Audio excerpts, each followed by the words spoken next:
It's Friday, the 16th of August, 2024. Welcome to the Fast 5 Business News by Fear and Greed, where we give you the top 5 business stories you need to know in just 5 minutes. I'm Michael Thompson, and good morning, Sean Aylmer. Good morning, Michael. Sean, we've got 5 stories to get through in 5 minutes, so let's get cracking. Story number 1, the number of new jobs in the economy soared by 58,000 last month, but it wasn't enough to stop the unemployment rate from rising to 4.2%. The Bureau of Statistics labour force figures had something for everyone, many more jobs than expected and a higher unemployment rate, reflecting a record number of people looking for a job last month. The increase in unemployment from 4.1% to 4.2% pushes the rate to its highest level since November 2021. An influx of migrant workers helped to push the share of working age population with a job or looking for one to a record 67.1%. And close to half of the people who have found work over the past year were employed in publicly funded industries like health, education, government administration.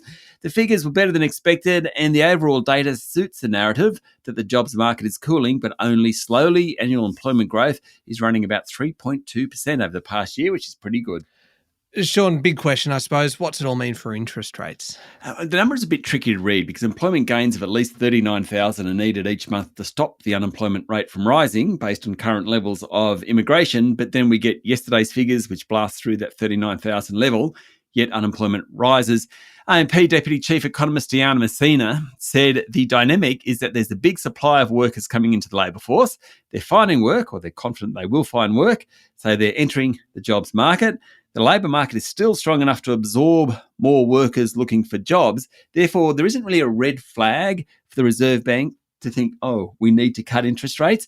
Now, having said that, leading indicators of the labour market like job vacancies, job advertisements, hiring intentions are pointing to a further slowdown.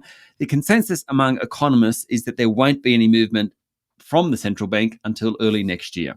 All right, moving on to story number 2 now. And the company with the most Australian shareholders, Telstra, yesterday announced a 13% drop in its net profit to $1.79 billion after writing down hundreds of millions of dollars in its troubled enterprise business. It also revealed $247 million in costs associated with cutting 2,800 jobs. However, the good news from the result was Telstra's booming mobile business, where last year the telco boosted earnings by 9% on the back of a whopping 560,000 new mobile customers. The good news for shareholders, though not necessarily for those customers, is that the growth came ahead of Telstra upping the prices on most of its mobile phone plans. The enterprise business provides services to government and large businesses. It's in all sorts. Its value was written down by $311 million. Earnings in the fixed enterprise business, which includes sales of telephone handsets, not surprisingly, that tumbled. The company also said it was shelving plans to shift into energy retailing. Telstra will pay a final dividend of 9 cents. Its share price jumped 2.6% yesterday on the back of that.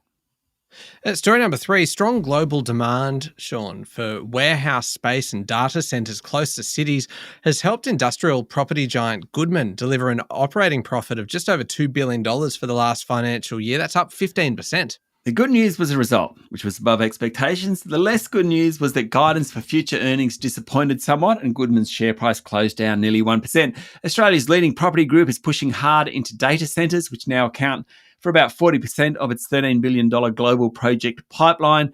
Of all the major Australian companies, Goodman Group is the one benefiting most from AI and cloud computing. CEO Greg Goodman, who started the business more than 30 years ago after buying one industrial site in Sydney, said the opportunities for the group were coming from the growth of e-commerce, cloud computing and adoption of new technologies. Michael. Story number 4, the federal government will guarantee regional flight bookings for Rex customers throughout the airline's voluntary administration process. Rex collapsed into administration last month after management infighting and concerns from major lenders that its strategy to increasingly compete against Qantas and Virgin on capital city services was faltering.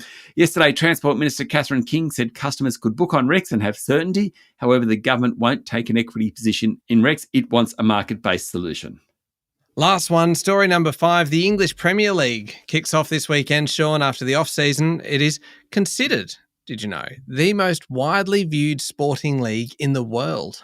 There you go. Manchester City is looking for a record-breaking 5th consecutive title, while Australia's Ange Postecoglou is hoping for more consistencies from his Tottenham Hotspurs team during his second year in charge. There are 380 matches over the season. It starts tomorrow morning, Australian time. Generates about £6 billion in revenue each year. That's close to 12 billion Aussie dollars, with the big six teams, Man City, Man United, Arsenal, Spurs, Chelsea and Liverpool, dominant in terms of revenue. Maybe think about the biggest local leagues in the world, the biggest sports in order: football, cricket, field hockey, tennis, volleyball, table tennis, basketball, baseball, rugby and golf. That's in terms of participation. The most money comes from the US leagues: baseball, American football, basketball. EPL's considered number 4. Others ranked in that top 10 include the IPL, the Indian Premier League, and the F1. AFL, apparently somewhere between about 10 and 15 in terms of global leagues with reference to revenue. All right, there we go. The top 5 business stories in 5 minutes. Thank you, Sean. Thank you, Michael. It's Friday, the 16th of August, 2024. Remember to hit follow on the podcast. And if 5 minutes isn't enough, you can find our longer daily show called Fear and Greed wherever you listen to podcasts. I'm Michael Thompson, and that was the Fast 5 Business News by Fear and Greed. Have a great day.